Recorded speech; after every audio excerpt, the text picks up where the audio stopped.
rap.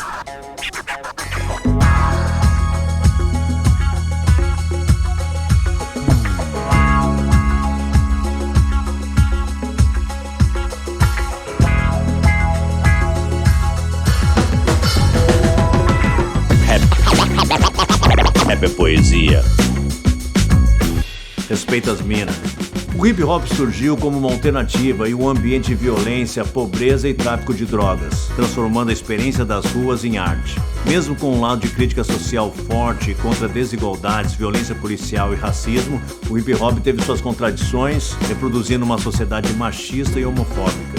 Mesmo assim, as mulheres romperam barreiras, ocuparam seu espaço e estão cada vez mais presentes. Rappers como Roxette Chanté, Queen Latifah e MC Lyte foram muito importantes. No Brasil, algumas minas que iniciaram na rima foram Sherry Lane, Dina D, Rubia Fraga, Rose MC e Negra Lee. E de uma década para cá, artistas LGBTQI+, estão se destacando e trazendo suas questões para reflexões, representando uma parcela da sociedade antes ignorada. No Brasil, alguns artistas que já se destacam são Rico de la San, Linda Quebrada e Glória Groove. O Big Bang do movimento hip hop é acreditado ao dia 11 de agosto de 1973, na festa Back to School Jam, iniciada por Cindy Campbell, irmã do DJ Kool Herc, para arrecadar dinheiro para a compra de materiais escolares no retorno às aulas. Sem ter noção, eles deram início ao movimento cultural que se espalhou pelo mundo e virou uma indústria de milhões. Os irmãos Campbell conseguiram reunir toda a base do que seria o hip hop, a música, a dança, os grafiteiros, o empreendedorismo e o lado social. Talvez se Cindy não tivesse tido a ideia da festa, o hip hop e sua história teria sido bem diferente. Tudo isso graças à visão de uma mulher. Então, parça, respeita as mina, respeita todos, todas e todos. Rap é poesia. Vamos nessa então, estamos começando o 6º episódio do projeto Rap é Poesia, onde a gente conversa aí sobre hip hop com pessoas que fizeram e fazem essa cultura aqui em Porto Alegre e no Rio Grande do Sul. Esse programa tem a produção da La Movida Cultural, temos a direção de audiovisual do Billy Valdez, cenografia fica por conta do Felipe Branco, temos aí o nosso parceiro Rafael e o Bruno Clay cuidando do nosso áudio, o apoio do coletivo Catarse, a agência Acorde, temos também aí a Porta da Toca Estúdio, que é o local aqui que a gente está gravando na Cidade Baixa, na José do Patrocínio, muito legal esse estúdio, já gravei videoclipe aqui, já gravei uma música com MV Bill aqui, a Mr. Funk Samba, muito da hora aqui o estúdio. Também o apoio da Fly Audio Studio, temos o apoio do Neto Tatu, meu parceiro Neto aí, quem tiver a fim de fazer uma tatu, procura o Neto aí, ele tem vários artistas lá especializados em diferentes estilos de tatuagem, na Avenida Cavalhada 3910, na Zona Sul de Porto Alegre, ou procura através lá do Instagram, @Estúdio Neto Tatu. Também temos o apoio da Help Lar Eletrônica, na Avenida Caí 1220, no bairro Cristal, Zona Sul de Porto Alegre. Meu parceiro Marcos cuida aí dos meus equipamentos eletrônicos. Eu começo a detonar o toca-disco lá, queima o amplificador, queima o alto-falante, o Marcos resolve pra mim lá. Também resolve meus problemas com a televisão lá e os eletrodomésticos. Também temos a Natasha, que está fazendo aí a tradução de sinais desses programas aqui, a Delibras. Muito obrigado a Natasha aí, que é uma grande profissional da área. Quem precisar de Libras aí, procura a Delibras. Vamos nessa, hoje eu tô aqui com as meninas aí do hip hop gaúcho que fazem a arte, Toca Carla, que também faz parte do grupo Zamp, aí uma das pioneiras aí do hip hop gaúcho. A Areta, que é produtora cultural, né, ficou muito popular na cidade pela Batalha do Mercado aí, trabalhando aí com freestyle na cidade. Temos a Atena, que é escritora, faz slam, muito envolvida aí nas questões sociais da cidade. Muito obrigado a vocês três aí por participarem dessa edição. Vamos começar com a Carla aí. Que será? Tá lá.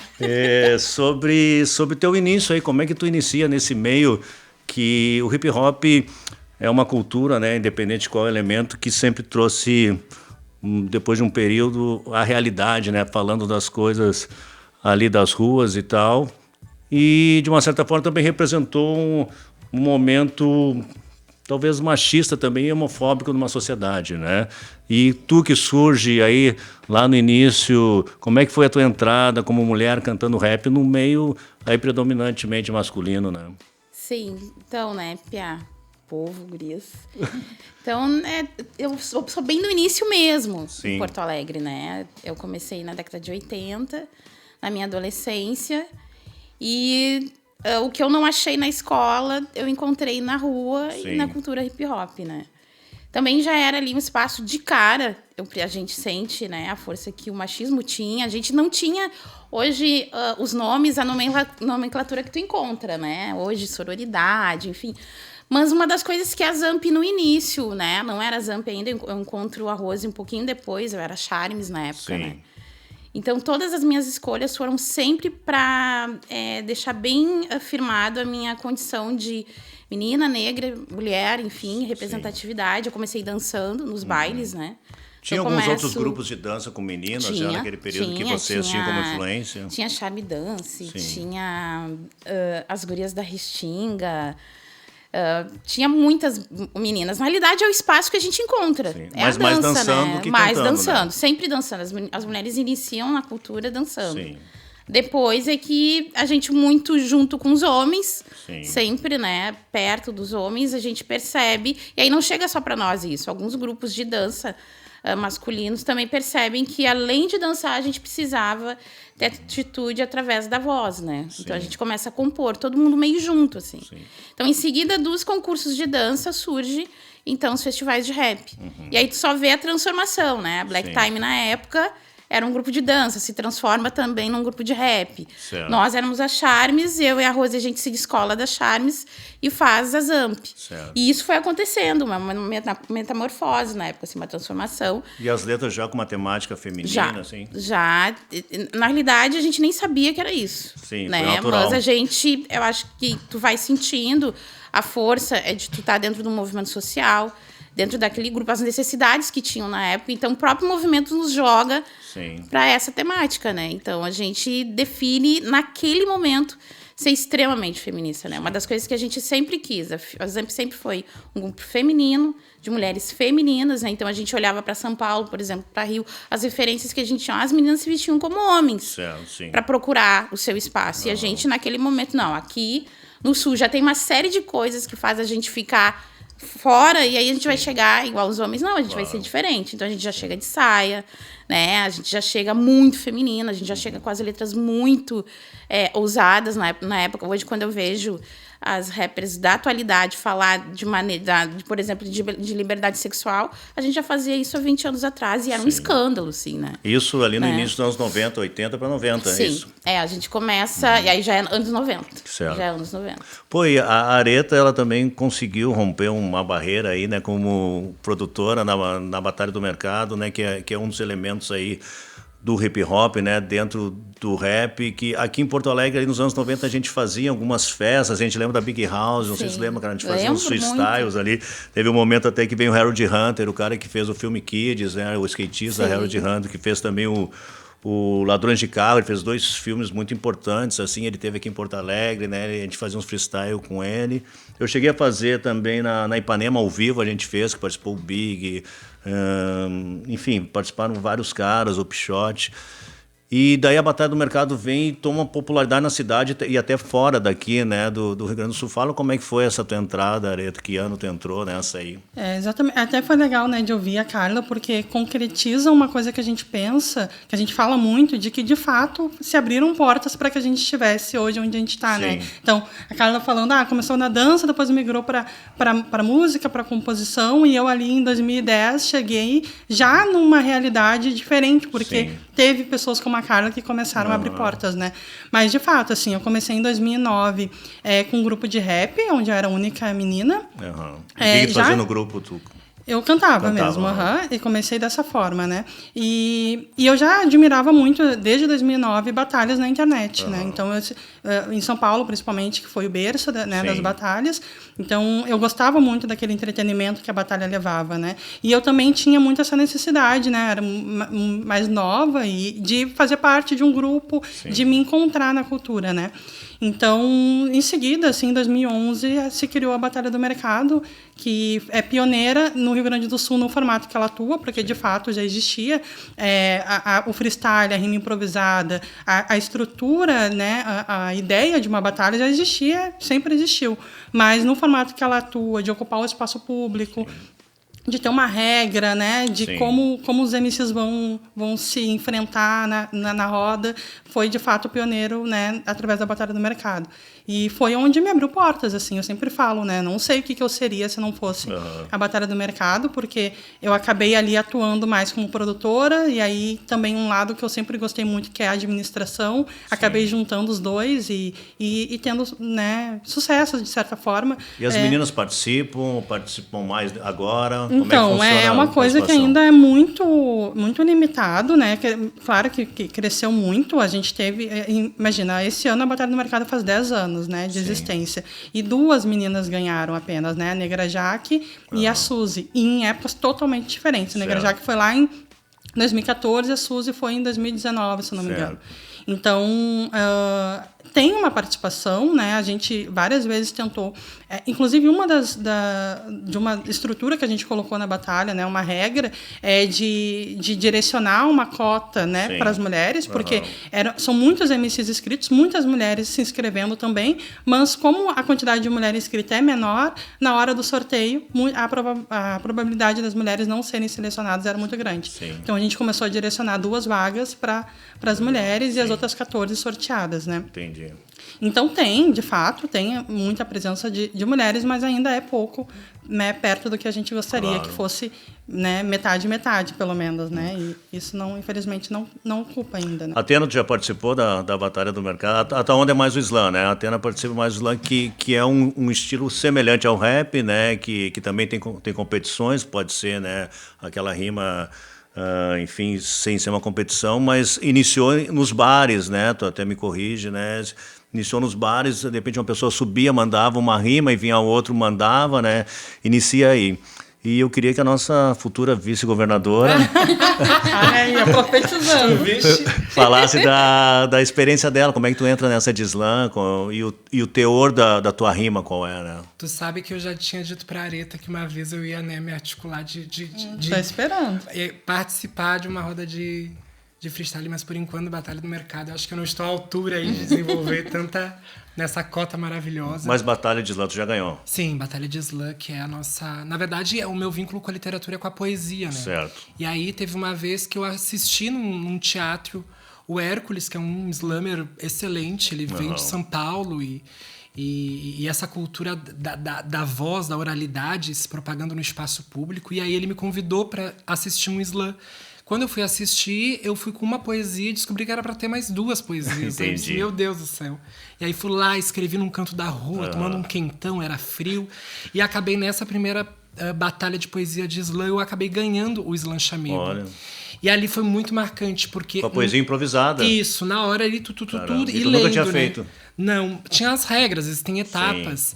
E o mais engraçado é que a surpresa das pessoas, e essa questão da gente ser mulher trans, de ter uma representatividade dentro do LGBT, e a palavra T ser tão apagada, né? Sempre vir com a prostituição, com os espaços de marginalidade. E ali parece que se abriu uma possibilidade de sociabilização muito maior. É isso que a Carla comenta e que a Areta também assevera de, bom, todos os tipos de mulheres somos muitas das vezes, enfim, escanteadas e visivelmente invisibilizadas. Se vê que está deixando de lado. Né? E quando eu comecei a participar, eu comecei a perceber que mais pessoas LGBTs começaram a estar presentes no slam e a ir para a roda de slam e projetar.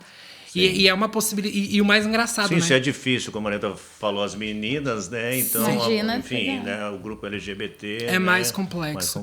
E o quanto o slam é muito vinculado com o conhecimento do hip hop, essa produção de saber, o quanto me influenciou na escrita. Sim. Eu tenho uns 2 livros de poesia antes, que é uma forma de escrita totalmente catedrática, textual, né? Sério, envolvida com hip hop ainda. Depois, quando eu comecei a participar do slam, ganhei o Slam Chamego, o Slam Pelé, o Slam RS, o meu livro posterior, ele era assim totalmente oralizado, aquele texto, né?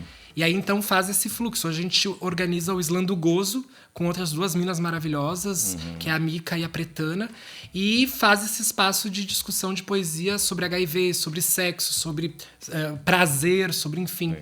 E o Slam da Voz lá na Zona Leste, que a gente organiza na Lomba do Pinheiro com a gurizada, e tem agora com a questão da pandemia não se faz mais, mas a gente quer retomar esse processo. Mas tu vê que interessante isso, assim, falando LGBTQI+, né, essa nomenclatura, não sei se é... LGBTI. Tá. O que acontece, né, que eu vejo, assim, o hip-hop, até hoje a gente enfrenta questões raciais, né, seja, enfim, homens, mulheres, né, as questões femininas, né, e o hip-hop, ele surge quebrando barreiras, né, lá nos anos 70 para 80, vem a questão feminina, que ainda não está bem resolvida, né? Mas tu vê que a gente tem uma nova revolução, que hoje a gente parece que tem um subgênero do hip-hop, que é essa comunidade LGBT, né? Que enfim, que está tendo que lutar, está tendo que botar suas questões, assim como foi o início do hip-hop, né? Então, hoje a gente pode até julgar como talvez um subgênero, mas o hip-hop continua se realimentando de questões desde o início, né? Isso é muito interessante, né? O que é importante é a gente ver, manter, né, a essência do hip-hop, que é exatamente isso, é abraçar, né, acolher as minorias, né, que não são acolhidas na sociedade, Sim. né? E é por isso, assim, até eu gosto muito de uma fala do Kelly J, né, que ele diz que o hip-hop não pode ser politicamente correto justamente por causa disso, porque tem que abraçar todos os tipos de pessoas, né? É a diversidade, né? Isso é arte, né? E é o que dá força também pro hip-hop, trazer todos os pontos de vista, né? E tu vê que interessante o lance das batalhas. Tem muita gente que não entende que não é da cultura, né? Mas a batalha, ela vem muito lá do início do hip-hop, né? Quando a gangue Ghetto Brothers, eles propõem, né, um acordo de paz. Eles eram uma banda também, eles começam a convidar outras gangues para fazer um som, começam a convidar, né, tipo assim, os porto-riquenhos não podiam ficar com as meninas negras, de repente começa a poder ficar ali relacionamento, né, interracial. Então, opa, mas isso aí é interessante, né? E aí que vem as batalhas de dança, né, porque os caras já não brigavam mais, mas os caras tinham muita energia, tinham rivalidade, começam as batalhas de dança, as batalhas de freestyle, que acontece até hoje, né? Então a competição, ela está muito dentro dessa cultura, né? E a cultura do slam também é muito interessante, que vem também desde lá do início, desde a época colônia, né? Onde tinha aquele jogo de 12, né? Que os escravos ali faziam intelectual para desmoralizar, às vezes, um dono da casa grande, para não ser separado da família, né? O cara dizia, esse cara aqui tem a cabeça grande, leva ele, né? E tem o lance de falar da mãe também, né, Areta? Tem umas competições que não pode falar da mãe, né? Como é que funciona isso? Eu tava hoje e ultimamente em casa, eu tenho assistido muitas batalhas antigas, né? E eu fiquei muito chocada, como há pouquíssimo tempo atrás, 2012, era um fenômeno, né? Sim. A pederastia, que a gente costuma falar, né? Era uma coisa que movimentava as batalhas, a gente não via problemática nisso, né? É muito louco. Como hoje também, né, a gente tenta mudar esse cenário, né? Outra coisa, né, que tu estava falando, né, de ter essa influência gringa, né? Mas a gente também tem aqui, porque acho que o pessoal daqui do Brasil tem essa dificuldade de associar também, que a gente também tem o repente, né? Que traz essa questão da brincadeira, que traz essa questão mais leve para as batalhas, tem Bolada do né? Norte também, né? O Brasil tem uma espécie de rap, de batalha. Isso é interessante, que a gente avalia muitas vezes na cultura hip-hop, essa similaridade, né, de pessoas, porque na verdade daí tu vai e encontra tudo isso meio que na África, né? Veio tudo da África e se espalhou pelo mundo, né? Exatamente, trouxe um pouco da cultura regional, né, nossa também, né? Então isso, assim, essa questão da pederastia, ela bate muito, porque tem algumas, até inclusive as batalhas entram em conflito, né? Bota a regra, não bota a regra. Eu acho que existe um ponto ali que a regra é extremamente importante para que o evento tenha uma qualidade de fato, né? Fazendo com que o MC se obrigue a achar outra estratégia. Mas a gente também tem... Ofender a mãe não pode mais. Em alguns lugares, né? Mas, por exemplo, na Batalha do Mercado a gente não tem regra. E eu penso nessa questão, porque eu também acredito que a batalha também é o espaço de errar para aprender. Então, se que reflete a sociedade também, né? Total. Muitas vezes, quando tu fala da orientação sexual da pessoa numa batalha, tu tá sendo preconceituoso muitas vezes. Total. Né? E assim, eu lamento pelo fato de que vai ofender, né? Sim. Vai ofender alguém que tá ali no espaço, mas às vezes o ser humano precisa passar por esse... e aí quem fez a rima, né? Precisa passar por esse momento de reprovação, né? Sim. E ver ali que o público não gostou. E o público mesmo julga na hora, então. público julga na hora, ele faz barulho. E às vezes, né, às vezes o barulho do público também precisa ser educado, porque às vezes ele acha graça numa coisa que não é. E eu acho que esse é o papel da batalha ali, por isso pode que ter o efeito ao contrário mesmo, né? O público gostar de uma coisa, às vezes, que não serve mais para o momento, né? Exatamente. Mas sabe que, te vendo falar assim, isso é sempre presente na nossa cultura.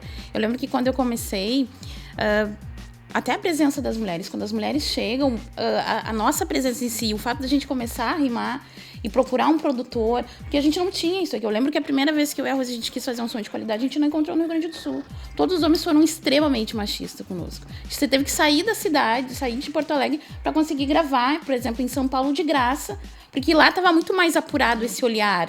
Então, assim, o hip hop sempre teve esse papel de reeducar, de socializar. Eu me encontro hoje, né, sou coordenadora pedagógica, iniciei como educadora social, porque o hip hop me trouxe esse start de reeducar, né? E é na rua, eu não vi isso na escola, eu não aprendi isso, né, estudei toda a minha vida no Instituto de Educação, por exemplo, né? Minha mãe escolheu nos tirar da vila e nos colocar numa escola no centro pra gente ter essa mobilidade e conhecer outras pessoas. E lá eu não encontrei isso, então eu vou me socializar e ter essa condição de me reeducar e me identificar com com aquilo que eu gostava através da cultura hip hop. Então, esse papel de transformar, de socializar, a gente sempre encontra, né? Isso, eu vejo vocês falar e a gente meio que se encontra nisso, né? Se não fosse, se não fosse a mesma coisa, se não fosse a cultura hip hop, se não fosse o rap, eu muitas vezes digo, eu não estaria onde eu estou. E incrível que até hoje, a Ari tá falando uma coisa legal, que a gente da década lá, né, das décadas, a gente tem uma coisa mais mais jovem, de parecer. Vocês sabem que eu entro no meu trabalho hoje, desde da direção da instituição, sabe que eu sou do rap, né? Então, às vezes, elas querem ter uma referência. Ai, hip hop, música, Carlinha, sabe? Tipo, né? Então, tem toda uma coisa que tá em ti, sabe? Fica aquilo, né? Gruda em ti e não sai, né? Então, isso faz parte também, né? Da nossa construção. A fala da Carla e trazer aqui a companheira. Amada. Que é uma menina muito talentosa. Maravilhosa. Né? E vamos curtir um rap dela que ela mandou pra gente, a capela aqui, que parte da história dela, né, tá junto com a da Carla. É uma das pioneiras aí. Vamos aí. Sei que te excita a cor da minha pele, de meus traços. É isso mesmo, a intenção é te deixar intacto, travado, excitado, hipnotizado, pra te saber que eu não estou aqui à toa. Boom clack, segura se puder, aqui só pantera louca é o som de mulher.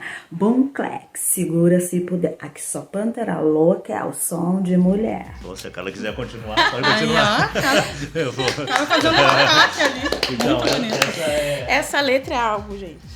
Eu queria, Carlinha, aproveitar e quem foram assim as meninas, as artistas que acabaram influenciando, né, a criação do estilo de vocês. Todo artista, né, às vezes é muito influenciado por alguém, a gente tenta imitar muitas vezes aquela referência e depois acaba pegando as nossas experiências de vida, o nosso ambiente, né, com as nossas influências externas. Quem foram as referências assim, que vocês ouviram até chegar, né? Hoje vocês participam com Ultraman, já tem, né? Tem umas 3 músicas com Ultraman. A gente tem 2 com Ultraman. 2 músicas com Ultraman, né? Músicas também que são importantes, o repertório deles, né? E, enfim, tem o repertório todo de vocês. E como é que foi compor o estilo da Zamp? Então, na realidade, o que a gente escutava na época? Muito som gringo, né? As mulheres da gringa, então a gente tinha da Brett. Sim. Né? Muito direto, né? As métricas, enfim, Chelsea, né? Era tudo muito ainda ligado a R&B, né? Certo. A gente veio dos bailes, então tem essa influência de bumbo em caixa muito forte. Sim. Mas eu vou te dizer que as nossas referências profundas foram as mães da gente, tanto que Zamp tem 2 M's, né? De Maria da Graça, minha mãe, Maria Isabel, mãe da Rose. Então, na realidade, assim, eram os homens e aquilo, as referências que nós tínhamos, e as mulheres da gringa, assim, e muito do samba, muitas mulheres do samba, muito samba a gente escutava. Também a gente escutava muito ponto, né, de matriz africana. Sim. Né? Eu não conheço nenhum rapper que não falou em algum momento, que escutou alguma coisa muito da gente, tá? Tipo som de capoeira. Eu lembro que uma vez a gente foi para um lugar, escutar tudo que era som de referência africano, e a gente queria que quando o nosso nome da banda soasse, então a gente pegou todo o mapa da África, ficamos lá repetindo todos os nomes que tinham som. Isso aí a gente ficou...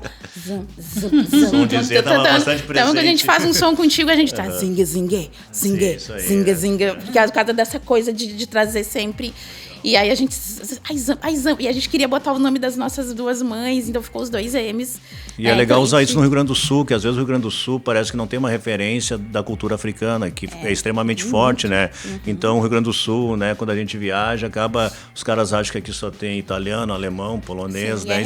E sendo que o Rio Grande do Sul, por exemplo, as charqueadas, né, que teve todo aquele momento econômico ali, né, no final do século XVIII, acabou que a religião de matriz africana, com o nome de batuque, se espalhou, né, por todo o Rio Grande do Sul em função daquilo ali, né, o Rio Grande do Sul chegou a ter mais de 50% de negros, né, e acaba que o Brasil, a gente não sabe muito, né, da influência negra nesse estado, que é extremamente importante na religião, na cultura, na música, né, a gente tem o samba rock, o swing daqui do Sul, né, que influenciou artistas até como Jorge Ben, né? A gente tem, enfim, tem o Moçambique de Osório, né? Então é uma cultura muito rica. Eu Sabe queria... que quando eu e a Rose a gente chega em São Paulo a primeira vez e a gente diz que é gaúcha, o povo não, Sim, seriamente acho que a baiana, não são acredita. baianas, são...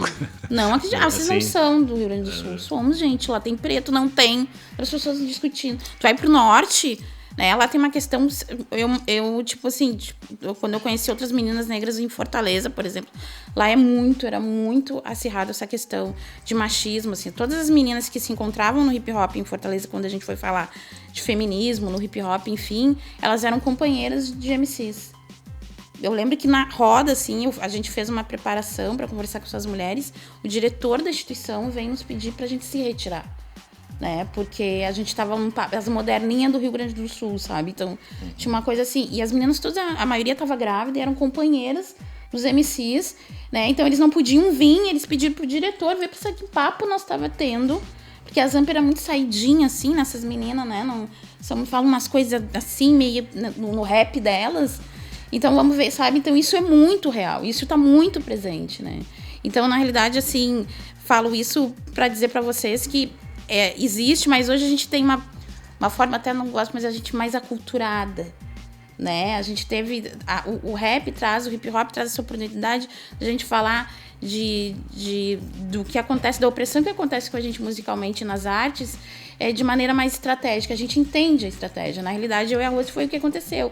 A gente ficou perto, não, a gente tem que ficar aqui aqui nessa seara que a gente tem que ficar, é disso que a gente vai falar e é dessa forma que a gente vai ser. E mesmo meio sem saber, assim. Então, quando eu vejo Carol Conká, Flora Matos, todas as mulheres super libertas falando dentro do rap, assim, eu achei, gente, a gente já tinha sacado isso, né, lá atrás, assim. Então, tá tendo aí na comunidade LGBT. Hoje a gente tem, né, tem vários representantes já dessa, né, comunidade, não só dentro do hip hop, né, mas, enfim, o hip hop está muito em evidência no Brasil hoje, né. Tem o Rico de la San, tem Linda Quebrada, Glória Groove... Enfim, tem vários representantes, né? Como é que tá chegando essa comunidade dentro da música no Brasil hoje, tu vê? Tu sabe que a gente comenta muito que muitas das vezes, e a gente problematiza muito por conviver com rappers, principalmente aqui no Rio Grande do Sul, e artistas LGBTs, negros e negras, e que estão começando, né? E aí pensar o quanto essa produção de arte, ela é feita por nós e produzida pela nossa vontade, ou ela é permitida pelos outros que têm o poder de fato. Né? A gente discute muito, a fulana vai viajar para a Alemanha, nossa, que vitória. É vitória de fato? Sim. Ou é exportação para discutir uma outra questão que não libera realmente? Aqui no Rio Grande do Sul, Porto Alegre, a gente tem a Harley Quinn Fênix, que lançou agora um EP maravilhoso e uma produção, e é uma mulher transnegra e que tem produzido e estava no rap, no hip hop como uma outra identidade, e essa transição para ela foi muito delicada. Né? E o slam foi a possibilidade inicial, e até quando a Arita comenta das batalhas, o quanto transita o público da batalha para o slam, do slam para a batalha. Quem conhece slam é uma gurizada muito... Claro que a gente tem o slam da Tinga, o slam da Bonja, que são 2 slams que é muito bem articulado. O slam de Alvorada também, o 48, com os gurizes lá. No interior a gente tem bastante slam. E no interior, principalmente, quem leva os slams são o pessoal das batalhas de rap. Então tem uma comunicação em fluxo, e quando tu vai pro interior e tu encontra pessoas LGBTs nos slams, e aí tu começa a perceber que alguns começam a integrar com a batalha, né? Até, inclusive, o que me gerou a primeira visita para eu participar e escutar e me influenciar e chegar como um evento. Chega antes, espera, começou, vê o Olívio Dutra passar pelo mercado público, dá um oi pro velho, pro galo missioneiro e vai lá pro Isso para Batalha. Lá, sim. Né? E aí começa, e tu começa a perceber que as pessoas que estão lá já não são aquelas gurizadas heterossexuais, tão somente cisgêneras. Tem essa... Então a gente começa a perceber que a gente não quer só dar meios para produzir a arte. Tem que ganhar dinheiro com esta arte também. Tem que perceber que tem que produzir dinheiro com essa arte. Tem um meio? Tem um meio de produzir, sim. E qual é o meio? É conseguir autenticar isso de maneira muito, muito, muito, muito, muito séria, responsável, profissional, que é uma coisa que a gurizada tem colocado. Os poetas vivos. Sim. Os poetas vivos, para mim, é o maior exemplo da revolução cultural no Rio Grande do Sul, pelo menos nos últimos 10 anos. Sim, é um grupo que está muito bom. E que os Cíganos também, e que é o mesmo agrupamento de pessoas, pegam as referências, estão no slam, estão o Dedes, a Agnes com o slam de dupla que ganharam nacionalmente. Sim. E isso que a Carla comenta, né, da diferença que há do resto do país para cá e como essas disparidades culturais provocam, inclusive, a presença da gurizada no rap, no hip hop, no slam. Mas, inclusive, eu discutia isso com muitos professores meus ou pessoas da academia, que é um outro universo, dizer que não, a cultura gaúcha, a cultura porto-alegrense está na OSPA, está nisso, está naquilo. Tá, a gente respeita, mas a revolução cultural, de fato, ela é feita na rua, debaixo... O teatro é o céu, é o viaduto do Brooklyn. São esses espaços, de fato. E Areta, qual é o futuro? Por exemplo, a gente essa pergunta é para as três, né? Mas para a Areta, que organiza as batalhas, tem ali, digamos, a cota das meninas, né? Como é que é o futuro disso? Vai ter a cota LGBT? Daqui a pouco vai desaparecer tudo isso? Como é que vocês, enfim, como é que nós vamos trabalhar isso, né? Porque o grupo LGBT não pode falar só para a comunidade LGBT, né?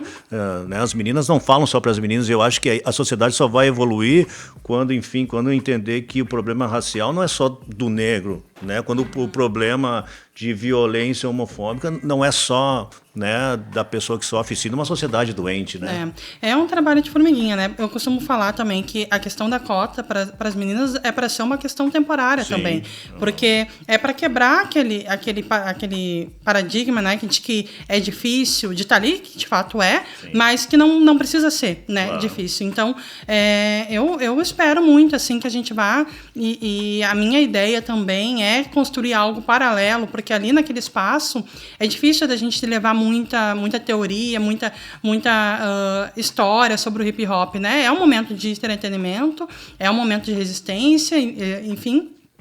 Mas também a gente precisa fazer um trabalho de base com essa gurizada, né? Sim. E levar a essência da cultura hip hop resgatando o porquê que a gente faz parte de uma cultura, né? Então, eu acho que... E eu também tenho muito, né? Meus planos eram para 2020 fazer mais oficinas, levar essa gurizada para outros espaços, ouvir outras pessoas. Isso, né? Travou. A gente até fez algumas lives, né, lá no perfil da Batalha do Mercado para trazer um pouco disso, essa visão, porque a gente espera que não precisa ter uma batalha só de mina, né? Não precisa ter uma cota, né, para mina, nem para o público LGBT.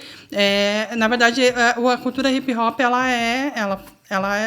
ela tem essa essência de abraçar todos. Sim. Então, a gente não pode, né, dividir, né? Então, a gente espera muito que os próximos, eu acho que a pandemia traz aí um pouco...